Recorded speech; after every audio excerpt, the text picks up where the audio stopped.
Well, hello, Kitty. Look who's here. All our fans are out there. I recorded this a couple years ago, but now YouTube is saying there was an issue with the music with a copyright claim or something. In any case, I removed that, and this is my video on floating fish knife. But I realized that I actually have already done that about 2 or 3 years ago. The video wasn't complete. I mean, there were a few knives that I left out because they were duplicates, and I also didn't show the one box that I have. I think I got this box with this knife. This is the one you see most of the time in my videos now. I used to actually use this one more often in my videos because it had all the nice pictures on there, and it's the one that's a little harder to find these days. But I stopped using it for my videos because the pictures on there were distracting away from the knife that I was reviewing. So I started using this one instead. And yeah, these are actual knives, the floating fish knives. I have a video on them already, so what I'm going to do is I will show that video in its entirety at the end of this video, or just before I do a slideshow. The original video did not have a slideshow. That kind of lets me know that it was probably done a little over 2 years ago, because as of late I've been doing slideshows with just about any kind of knife video I do, with the exception of the almost lives. And there's the dishonest numbers, and if you notice, this is the one that has the scale for weighing your fish at the end. And dishonest numbers are always going to be in red. That's the way you can tell them apart from the honest numbers. In the case of the weight of the fish, they're in white. So you see there, and there's white, there's red. It goes out to 15 pounds, or 20 pounds if you want the dishonest ones. Now the ones with the weight in the end, or the scale in the end, the little spring scale, they have a shorter handle on them. You see there, it's a much shorter handle. And also the blade is a little bit different than the ones that have that doesn't have the weight. And these also will have a hole so you can actually hang it up somewhere, like if you're hanging it up by where you're doing your processing of fish and stuff. And you see the difference in blades and the handle shapes. And that's mainly because, if you can see right there, that's where the spring is attached to the little spring for your scale. It's hard to say scale when you're talking about scaling fish and everything else, but in any case, there you see the differences in blade lengths. I didn't show that in the other video. Always got to make sure you line up the colors. As long as you line up the colors, everything is going to go fine with your knife. So, and yeah, the knives are broken down so that if you see here, you've got it's measured out to the 1/4 inch. So 1 inch, 1/4 inch, 1/2 inch, 1/4 inch, and then 2 inches. So 1 1/4, 1 1/2, 1 3/4, 2 inches. And so what I usually do when I'm measuring the length of a blade is, if it falls somewhere between the tick marks, I go with 1/8 of an inch. That's usually what I end up doing. If it's a little bit over, I just give it maybe 1/16 of an inch. So there is some eyeballing going on, and then I will go and do a more accurate reading off a camera. Speaking of which, this is one of the knives that I wanted to break out now. Oh, before I show that, got to move some of this stuff out of the way, otherwise the numbers and everything will play tricks with the camera and make it harder to read. I showed this one before. This is the Big Fisherman. This is one of my favorites. This is out of Florida. Someone sent me this one too, and if you notice here, or I found it, or somebody gave it to me or something. This one's out of Bermuda, but it's in pretty bad shape. I do not know if I'm going to be able to get that back in there or not. So what I might end up doing is just sanding the whole thing down and refinishing it, giving it a new coat of varnish and everything. Notice the end is just a plastic cap on both of these ends. You open it up and you got the nice blade in there. I believe these blades are actually probably either AUS 6 or AUS 8. I don't really know for sure. You can tell how far in the blades go on these knives, usually because of where the pin is. So there's the pin, so the blade probably goes in about that far, just a little bit beyond wherever the pin is. So they're obviously not full tang. Same with here. If you notice right there, that's where the pin is to hold the blade or hold the knife blade in place. And so there's where your knife blade is. And you also see that on this one here.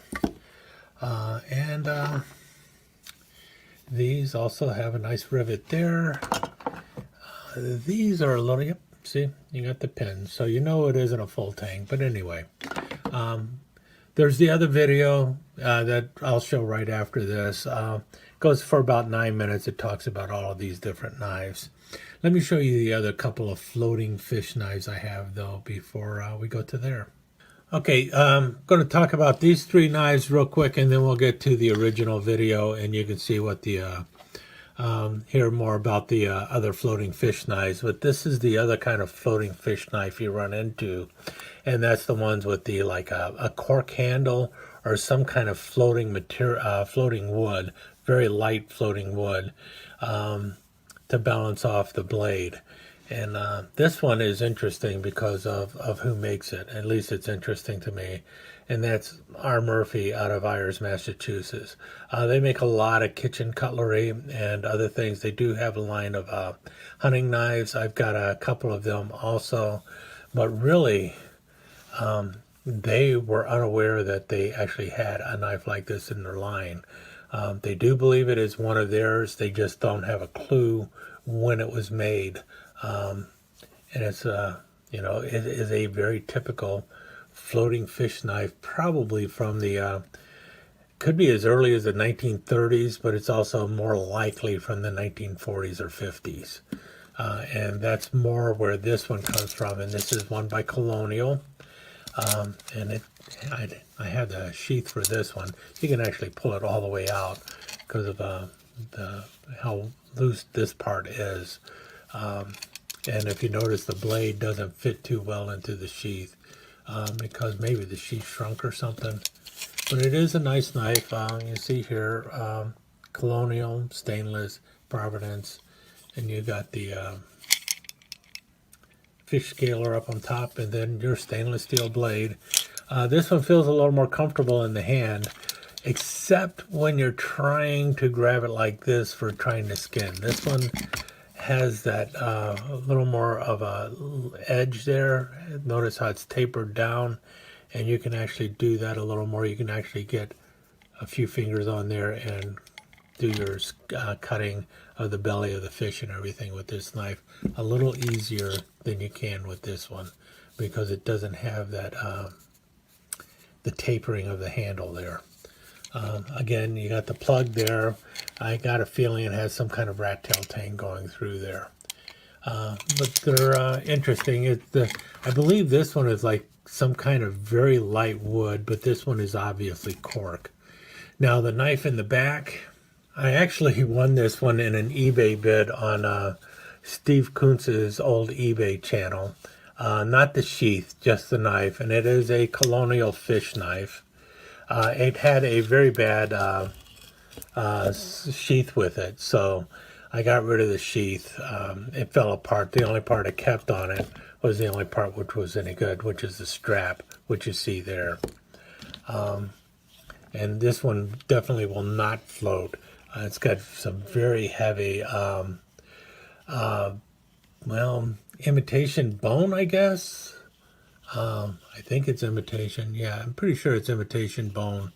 Very heavy, pinned on with 3 brass pins, and your typical fat belly of the old style fish knives with the fish scaler running up on top there, which man, you could do some damage with that, I think. In any case, you see the nice belly on it and everything, and the pommel here is pretty good because you could actually just smash down, and because it's a nice and point there, you could probably put in, you know, one of those your bluegill or your sunfish or perch, whatever, whack it, and put it out of its misery with that point. Definitely a good skull crusher. So nice little lineup for the knife there. And then I made the scabbard out of wood. Notice the bottom of it is open. You can see all the way through there.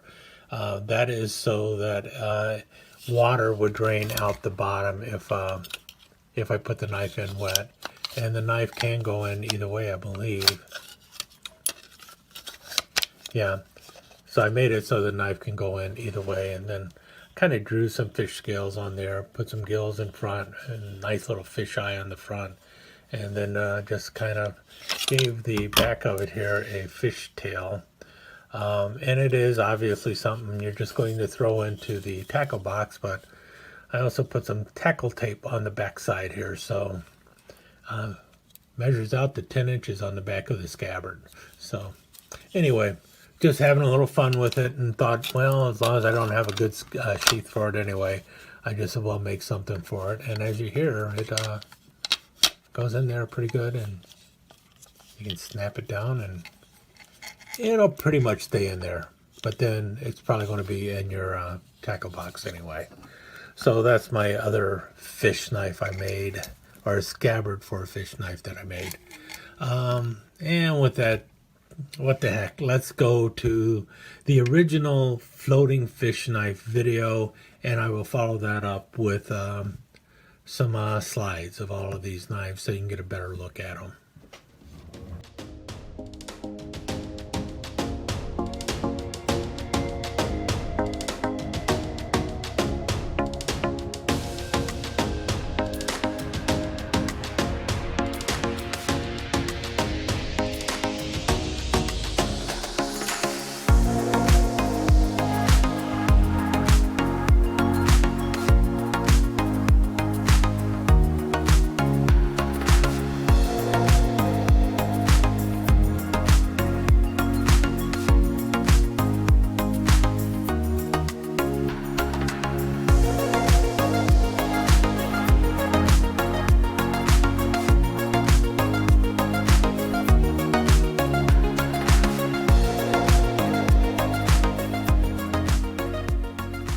Welcome back to another edition of From the Tackle Box, a Knife Chats with Tobias special. Welcome to another edition of From the Tackle Box, and today what I'm going to be looking at are a bunch of floating fish knives. And I'm going to start with this one right up here at the top, the Big Fisherman, which is actually, if you see here, there's a little thing on there that says Florida. So I think this is a souvenir of Florida. I don't know.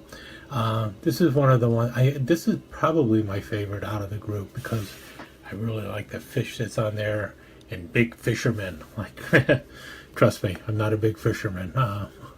Well, I like the fish, but catching's a different story.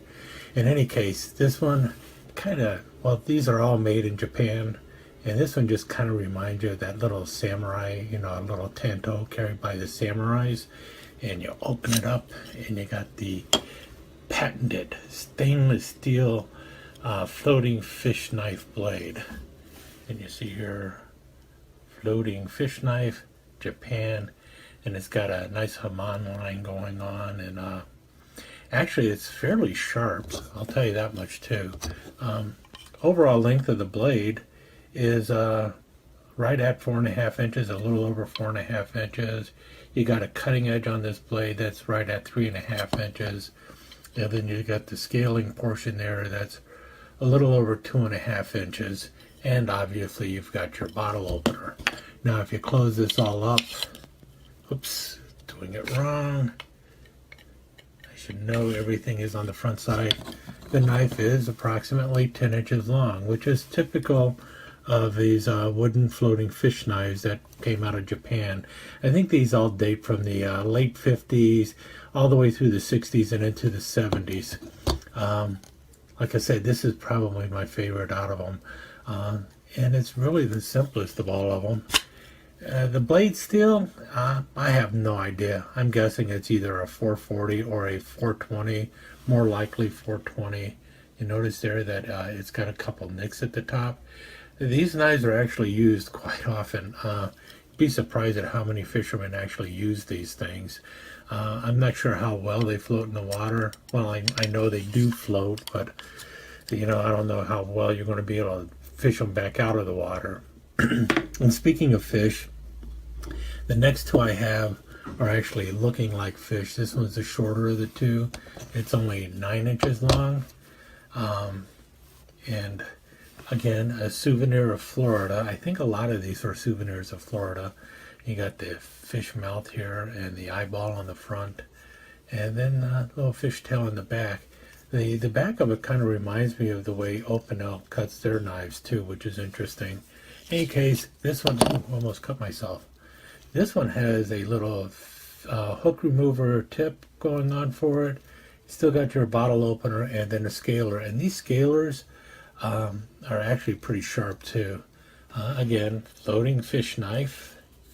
And then on the back side here, stainless steel Japan. This one has a much shorter blade. The blade is only 4 inches long overall, with a cutting edge that's about 2 3/4 inches and a scaler that's under 2 inches.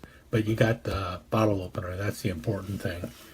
Now the other one is a little bit longer. This one, when I first picked it up, it looked like crap. So what I did was I sanded it down, repainted the eye, repainted the mouth, even, and then I rubbed some paint into the floating fish knife portion there, sanded it down with about a 2,000 or 3,000 grit sandpaper, so to get all the excess paint off of it. And then I stained it a bamboo colored stain, and then gave it several coats of a gloss coat so that it'll stand up to it. So I had to repair this one, but I like the way it looks. This one has your standard blade on it, nothing fancy about it. Same blade that you find in that one, only marked slightly different. But it's another one that's a fish knife. And you always got to make sure you get them in there right. And then the last one is the ones that are the most famous. I've got 2 of these. One of them is just kind of plain. You know, you're for honest, dishonest fishermen. This one, the top one's the legal inches, and then on the back side, dishonest inches or illegal inches for the dishonest fishermen. This one is the one you see in a lot of my videos. It's the one that has all the little pictograms on there. I don't know what kind of fruit that is, and looks like some kind of angelfish, some water skiers. Looks like a shrimp boat, and then you got your marlin, and then somebody down here feeding a dolphin. On the back side, a few things showing up also in different orders, but you're missing, what are you missing? Let's see, something is missing, I thought. You're missing the shrimp boat on the back side. So now these are pretty cool knives because, well, you see the length. It's pretty easy to tell the length of it because it's marked off on it. And so you got a knife that is 10 inches long, and then you've got a blade in it, which is pretty cool too because you've got a blade in it that is almost 10 inches long with a cutting edge that comes in right at 7-8 inches long, and the scaler on the top is almost 6 inches long. So I don't know how they do it, but they manage to cram a blade that's 10 inches long into a knife that's only 10 inches long. So that's pretty cool. And that's really the big selling point for these knives. I think that's why so many people bought them back in the 50s and 60s, because you had such a big blade on such a, you know, on just a 10-inch knife when you got it in your tackle box. And if you notice, that's also something you see with these. The knives, they're not a scabbard or anything. Well, they're just a scabbard. They're not a sheath. These are designed to be tossed into the tackle box. You're not going to be actually carrying them on your waist belt or anything, because there's no way to do that. So they're designed to be tossed into the tackle box. Now I've got one more left to show you, and that is this one. It looks very similar to the other floating fish knives, but it's a little bit longer. Instead of being 10 inches long, as you can see there, this one comes in at probably about 10.5 inches, and it's got the blade down here starting at the 7-inch mark. and it's got a different style of blade, because notice it doesn't have the bottle opener. It's just got the scaler and the cutting edge. And that's because on this end, you also have something to weigh your fish. And once again, as you can see, for honest and dishonest fishermen, red is in for dishonest, and the blue is in honest. And on here you see red going, and I don't know if you're going to be able to read the numbers, but it goes all the way out to 30 pounds, 30 dishonest pounds, or in white, it goes all the way out to 15 honest pounds. So you can weigh some pretty heavy fish with this thing. And that's the other one that I have, the honest, dishonest floating fish knife with a scale for weighing your fish. And so there you have it. These are my floating fish knives, at least the wooden ones that were made in Japan. I have some other floating fish knives. I'll show you those in a different video, but these are the ones that were really big back in the 50s and 60s. And this is the one you see in a lot of my videos, because you know it's got a ruler on it, so why not just go ahead and use it? Why not use a knife for measuring all my other knives? Another look at some knives from the tackle box.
Well, now, if that wasn't the cat's meow, I don't know what else I can do.